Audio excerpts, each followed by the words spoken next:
पढ़िए इसको बढ़िया। हम तो पढ़ ही लेंगे जी, हमारा कोई दिक्कत नहीं। देखो ध्यान देंगे, गधांश क्वेश्चन है। हर एक क्वेश्चन आपको के अंक के होगा, 2 अंक यहाँ लिखल है। आप ये वो कि आप जवाब देंगे कितना 2 नंबर मिलेगा। सबसे पहले यानी लाइन को पढ़ लेना, ऊपर दिल रहेगा। हम कुछ बात को काट लिए हैं, नीचे दिए गए गधांश को पढ़कर उत्तर दे। प्रत्येक प्रश्न 2 अंक का है। एक चीज आप समझेंगे, गधांश पकड़ेला सबसे पहले आप क्या पकड़ेंगे, क्वेश्चन एक बार पढ़ लेना। क्वेश्चन पढ़ लेंगे ना तो दिमाग सेट में रहेगा। कह रहा है कि आदर्श व्यक्ति किसमें अपनी सफलता समझता है। आदर्श व्यक्ति का शेष समय किस कार्य में व्यतीत होता है। व्यतीत मैंने समझता है किसका। संतोष किसका धन है। कौन परिस्थितियों का दास नहीं है। देखिए इसको पढ़ो बढ़िया से। अब पढ़ना जहाँ समझ में आएगा ना वहाँ रुक जाना। पहले क्वेश्चन याद हुआ, आदर्श व्यक्ति किसमें अपनी सफलता समझता है। तो क्या लिखल है, आदर्श व्यक्ति कर्मशीलता में नहीं, में ही अपनी जीवन की सफलता समझता है। जीवन का प्रत्येक क्षण वह कर्म में लगाता। विश्राम और विनोद के लिए उसके पास निश्चित समय रहता है।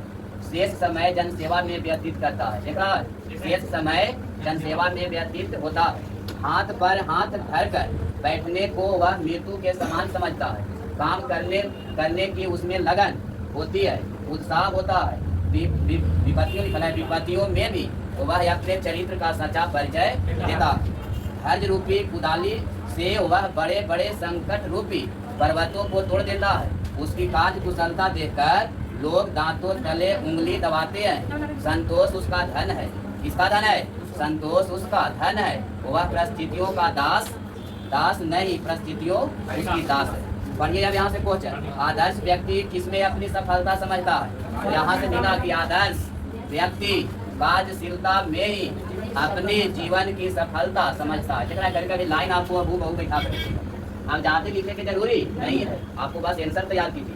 तो एकरा में लिखा गया क्या कि आदर्श व्यक्ति क्या में कर्मशीलता में ही अपना जीवन सफलता समझता है। यहाँ से आंसर ना लिख देंगे आप लोग, लिख लीजिए कि आदर्श व्यक्ति कर्मशीलता में ही अपने जीवन की सफलता समझता। ये सबके सही हो गया जी, सब विद्यार्थी को लिए बोला। तो आप लोग लगता है कि 50% आप लोग ऐसे पकड़ लेते हैं। आदर्श व्यक्ति का शेष समय किस कार्य में व्यतीत होता है। लिखल है कहूँ, देखो ध्यान से।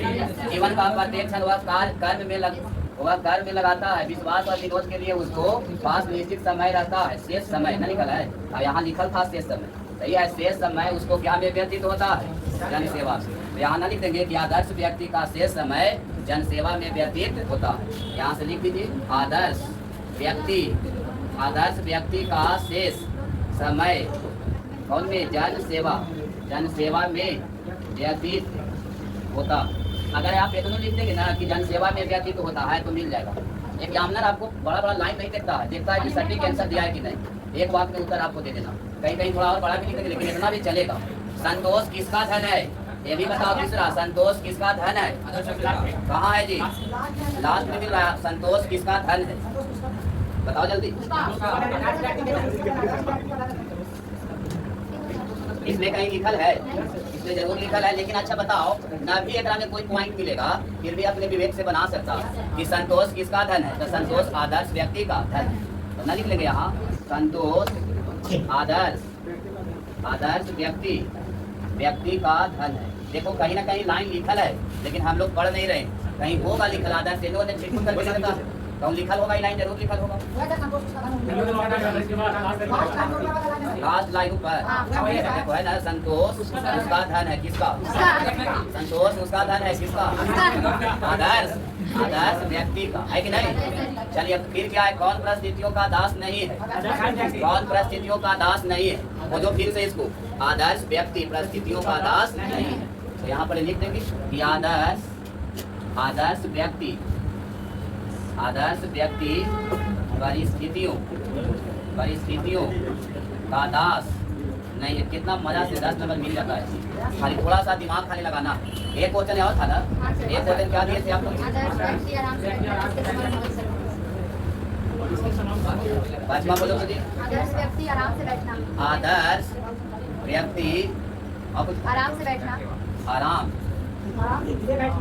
से बैठने बैठना किसके समान समझता है, किसके समान समझता समझता है। बताओ इसमें से लिखो जी, क्या के समान, ये है वह मृत्यु के समान समझता है। तो यहाँ पर इसे आप समझ जाएंगे। लिख देना कि आदर्श, लैंग्वेज बनाना अपना हाथ में।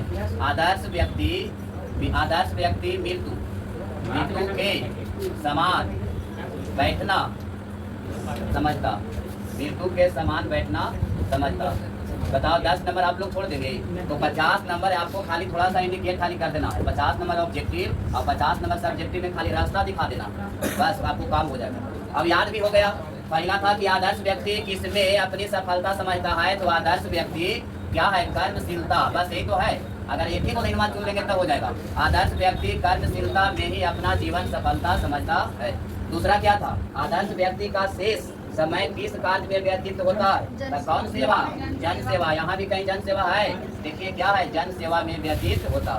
फिर तीसरा था कि संतोष किसका धन है, संतोष आदर्श व्यक्ति का धन है। तो कहीं से आदर्श व्यक्ति ले लीजिए, संतोष आदर्श व्यक्ति का धन। फिर क्या है, कौन परिस्थितियों का दास नहीं है, कौन परिस्थितियों का दास नहीं है, तो आदर्श व्यक्ति परिस्थितियों का दास नहीं है। एक क्वेश्चन याद रखना, आदर्श व्यक्ति आराम से बैठना किसके समान समझता है, तो आदर्श व्यक्ति मृत्यु के समान बैठना समझता है। बताओ भारी है, तो अगला बार देंगे तो आ जाएगा। हम दे रहे हैं पन्ना, ऊपर में है आपको लाइन दे ले है, लाइन कर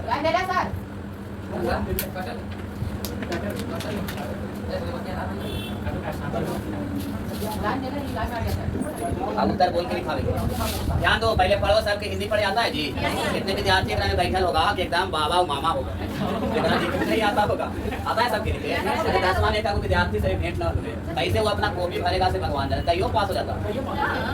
ध्यान देंगे, स्वस्थ पहले आप क्वेश्चन पढ़िए। कह रहा है कि मनुष्य के लिए स्वस्थ रहना क्यों आवश्यक है। अरे मनुष्य जब स्वस्थ रहता है तो आत्मिक बल, देखो वहाँ मिला था, आत्मिक बल, स्वास्थ्य की ओर ध्यान देना हमारा परम कर्तव्य है। मैंने कि स्वस्थ जो आदमी रहता है ना, तो उसका अंदर के बल, आत्मिक बल उसका क्या रहता है, अच्छा रहता है। लेकिन पढ़िए कि स्वस्थ शरीर में ही स्वस्थ आत्मा का निवास होता। यदि हम आत्मिक बल चाहते हैं तो स्वस्थ की ओर ध्यान देना हमारा परम कर्तव्य है। स्वस्थ का हमारे चरित्र के साथ घनिष्ठ संबंध है। स्वस्थ व्यक्ति ही चरित्रवान हो सकता, और यदि स्वस्थ का आत्म संयम है, आत्म संयम से संबंध है, तो आत्म संयम चरित्र की सीढ़ी है। देखो वो चरित्र की सीढ़ी आती है। तो यहाँ से इसको हम पढ़ते पढ़ते जो साफ साफ दिखेगा ना, उसको हम अंडरलाइन कर लेंगे और लिख लेंगे कि चौथा कि हमको दिखा बिना खोजने पड़ेगा। यदि स्वास्थ्य नष्ट हुआ तो बहुत कुछ नष्ट हो गया। स्वस्थ व्यक्ति धन कमा सकता है, परंतु धनवान व्यक्ति धन से स्वास्थ्य नहीं खरीद सकता। व्यायाम स्वास्थ्य का सहोदर है, व्यायाम स्वास्थ्य का क्या है, सहोदर है। जिन व्यक्तियों का व्यवसाय शारीरिक श्रम से संबंधित है, उन्हें शारीरिक व्यायाम अवश्य करना चाहिए। तन तथा मस्तिष्क जीवन रूपी तराजू के दो पलड़े हैं, जिनके संतुलन अनिवार्य। पहला के आंसर आप लोग लिख लीजिए। पहला के आंसर लिखो, क्या है क्वेश्चन, क्वेश्चन है मनुष्य के लिए स्वस्थ रहना क्यों आवश्यक है। तो लिख लीजिए कि मनुष्य को स्वस्थ रहना, मनुष्य को स्वस्थ रहना, मनुष्य को स्वस्थ रहना, मनुष्य को स्वस्थ रहना इसलिए आवश्यक है, इसलिए आवश्यक है। मनुष्य को स्वस्थ रहना इसलिए आवश्यक है, मनुष्य को स्वस्थ रहना इसलिए आवश्यक है क्योंकि उससे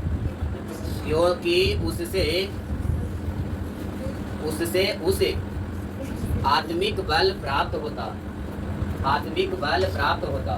कौन बल, आत्मिक बल। तो बस खाली आत्मिक बल भी आप मान देंगे तो काम चलेगा। मनुष्य के लिए स्वस्थ रहना क्यों आवश्यक है, मनुष्य के लिए स्वस्थ रहना आवश्यक इसलिए है क्योंकि उससे आत्मिक बल प्राप्त होता है। दूसरा क्वेश्चन लिखो, किसका हमारे चरित्र के साथ घनिष्ठ संबंध है। स्वास्थ्य का हमारे चरित्र के साथ घनिष्ठ संबंध है। क्या क्या है संबंध, स्वास्थ्य का सही है वाला। दूसरा तीसरा लिखो, स्वास्थ्य का महत्व धन से भी अधिक है क्यों। तीसरा सब कोई लिखा था, क्या लिखा था, फिर लिखो तीसरा भी, अस्वस्थ धनवान व्यक्ति, अस्वस्थ धनवान व्यक्ति, अस्वस्थ धनवान व्यक्ति धन से स्वस्थ नहीं खरीद सकता। अस्वस्थ धनवान व्यक्ति धन से स्वस्थ नहीं खरीद सकता है, खरीद सकता है। बस एक ही लाइन में उतरे देना है। ये तो यादें है जी। चरित्र की सीढ़ी क्या है? आत्मसंयम चरित्र की सीढ़ी है। 4 नंबर यही मिला था। 4 नंबर तो आराम से बोल लियो। 5 नंबर लिखो। ये कोई बनाया था। व्यायाम स्वास्थ्य का सहोदर है कैसे? लिखिए इसका आंसर। व्यायाम और स्वास्थ्य दोनों सहोदर है। व्यायाम और स्वास्थ्य दोनों क्या है? सहोदर है। व्यायाम और स्वास्थ्य दोनों सहोदर है। क्योंकि व्यायाम और स्वास्थ्य दोनों सहोदर है। क्योंकि जहाँ व्यायाम है वहीं स्वास्थ्य की संभावना है। जहाँ व्यायाम है वहीं स्वास्थ्य की संभावना। जहाँ व्यायाम है वहीं स्वास्थ्य की संभावना है। हो गया सर। और जहाँ स्वास्थ्य है वहीं निश्चित रूप से व्यायाम का सहयोग है। और जहाँ स्वास्थ्य है वहीं निश्चित रूप से व्यायाम का क्या है? सहयोग है। 5 हो गया। ध्यान दो। तो इसको तरीका बता दिए। आप जाइए घरे जाना और जितना ट्यूशन बैंक में ये सब रहेगा वो पढ़िए, खूब उसको पढ़िए बार बार। पहले वो कागज पर बना लेना। आप पहले कागज पर बना के और तब उसका आंसर दिया रहता है पीछे, पहले बना लेना। उसके बाद फिर आप आंसर दिला लेना, पढ़ना अच्छे से आंसर।